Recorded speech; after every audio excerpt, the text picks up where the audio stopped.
Hello, everyone, and welcome to a new episode of Cafecito con NHCOA. We're excited to have you with us today for our episode on tips for grandparents about tobacco use. Our grandparents have always been a guiding light in our families, and their wisdom play a key role in helping our younger generations make healthier choices. In this episode, we will talk about how grandparents can start meaningful conversations with their grandchildren about the dangers of smoking and tobacco use, especially with Latino families. We will also cover how to recognize signs of tobacco use, including vaping, and share helpful tips for supporting grandchildren who want to quit smoking, all while honoring our cultural traditions. So we are excited to welcome Nicolas Suarez, the Program Manager for Youth Advocacy at Campaign for Tobacco-Free Kids. Nicolas will give us valuable insights on how Latino grandparents can educate themselves about different tobacco products and find bilingual resources to support their grandchildren in living a tobacco-free life. So thank you for joining us today, and let's get started.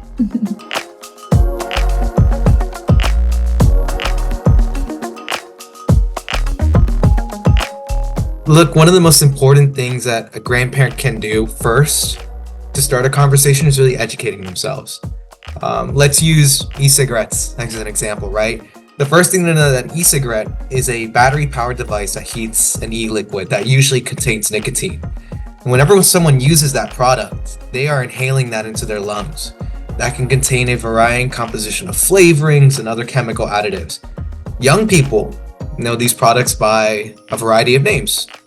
We call them e-cigarettes. They can also be called vapes, vape pens, or by their brand names. Think Puff Bar, Elf Bar, Enjoy. Back in the day, it used to be really popular, Juul, right? So it's then important, having that important context of e-cigarettes or whatever product we're talking about, to have a conversation with young people, with your grandchildren about these products, rather than lecturing them. And that's important. Young people appreciate a frank and honest discussion. Those quick, frequent conversations can have a lot more impact and a lasting effect than kind of like a big sit-down intervention. So maybe you can even let that conversation come up naturally so it doesn't seem forced. And I think it's always important, people like myself and my team, we've been doing this work for a while. And we also have to remind ourselves that it's fine not to have all the answers and to ask for support. If you're not sure as a grandparent where to begin, ask your healthcare provider to talk to your grandchild about the health risks of e-cigarettes.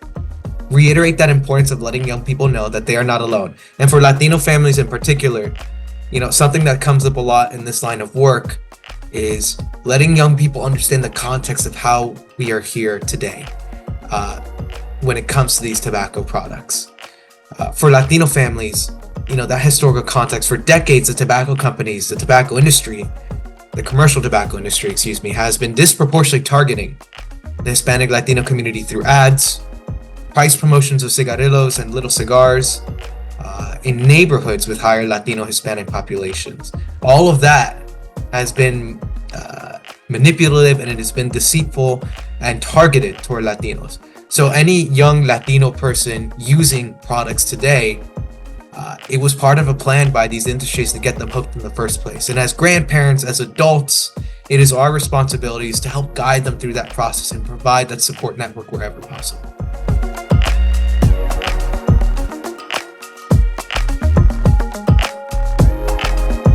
The signs can vary. It really depends what product's being used. But when we talk about vaping, for example, recognizing some of those early signs can go a long way to having these conversations.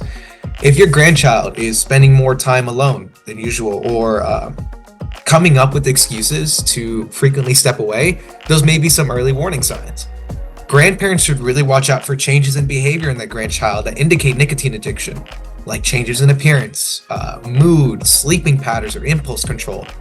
Most vapes contain nicotine, which is, as I'm sure most of us are aware, a highly addictive chemical. A teen's brain is still developing. So that makes it more vulnerable to that nicotine addiction. So those signs, those symptoms can really be more pronounced. Being exposed to nicotine as a young person can cause short-term and long-term effects on attention, learning, and memory that then promotes addiction to that nicotine. Another way to really spot e-cigarette use is to be aware of the smell. When we think of commercial tobacco use, we usually think of that smell of smoke, like that cigarette smell.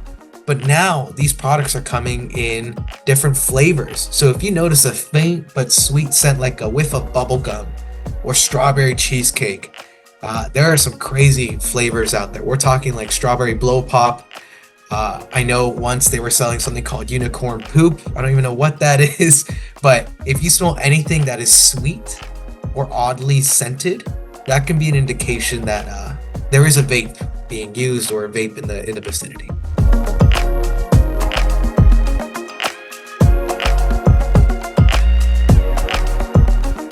Little cigarrillos, cigars, or particular parts of the Latino community are, let's call it for what it is, historically entrenched, right? We've seen those products being used throughout decades. But part of the reason why that's been is because the tobacco industry, the commercial tobacco industry, has deceptively targeted our communities, like I mentioned before, through ads, through the price promotion of these products. They've provided donations to community groups, to universities, the industry that is, supporting political organization and cultural events, all to plug in their products into these safe spaces for Latinos and Hispanics like ourselves. So all of this to say that the fault of use of these products is not with the user, whether it is the grandchild or even the grandparent themselves, it's with the industry, which has deceptively and deviously peddled those products to our community.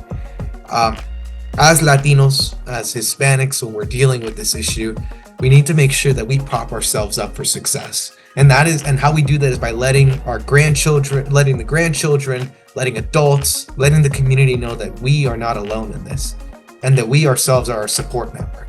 We have to be positive and provide folks with information and reasons for quitting. And I know I will have some resources to share near the end of this conversation, but there are a number of tools and resources available both in English and Spanish, which can support a young person's journey and even an adult's journey towards being nicotine-free.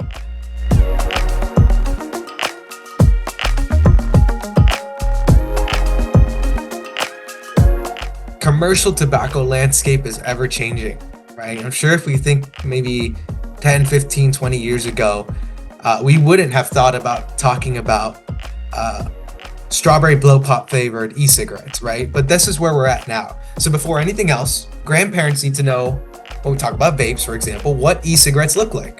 Many look like school supplies, such as highlighters or flash drives, which helps young people hide them in plain sight, sometimes even in their schools.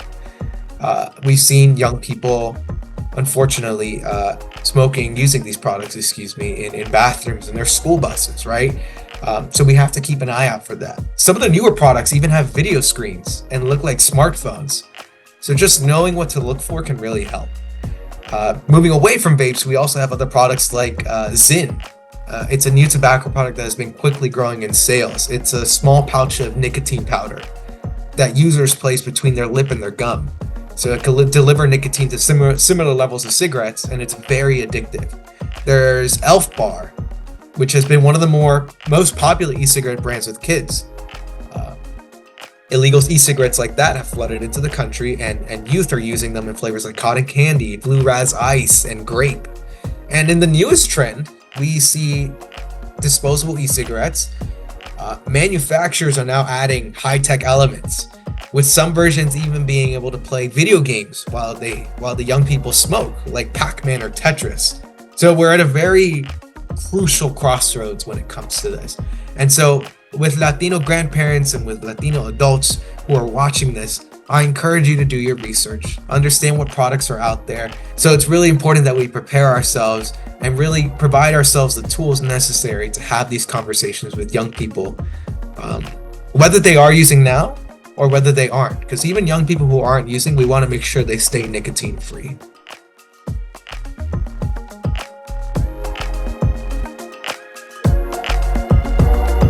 I can give all the information, but where are the resources, right? We want to make sure we send people to the right place so they can so they can help their grandchildren. And there are a couple that come to mind. One is Truth Initiative's X program, that's EX program. It's in collaboration with the Mayo Clinic Nicotine Dependence Center. This program really provides resources for parents, grandparents, to help young people quit using tobacco products with evidence-based quitting approaches, interactive digital quitting programs, and the most established online quit community. And that program is available in both English and Spanish. Two is the National Cancer Institute that provides a hub of information and resources about quitting smoking with materials focused on specific populations, including the Latino Hispanic community. There are resources and information on, and I'll give the website, espanol.smokefree.gov, which are designed specifically for Spanish-speaking audiences by cessation experts. There's a quit builder tool that helps Spanish-speaking smokers make a personalized quit plan, and those resources are also available for young people at teen.smokefree.gov.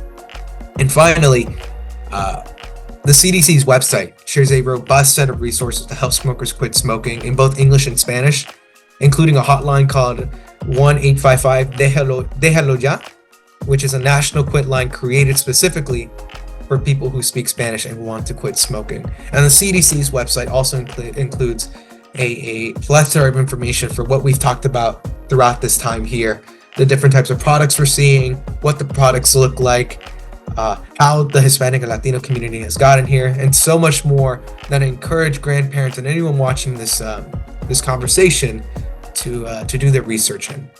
Thank you all for joining us today. We hope you found this discussion on supporting grandchildren with tobacco use both helpful and inspiring. And a special thanks to Nicolas Suarez for sharing his expertise with us. Remember, staying informed and connected is key. Follow us on our social media platforms as @NHCOA for more resources and updates. We appreciate your participation and look forward to seeing you at our next Cafecito con NHCOA. Take care and until the next one. Bye-bye.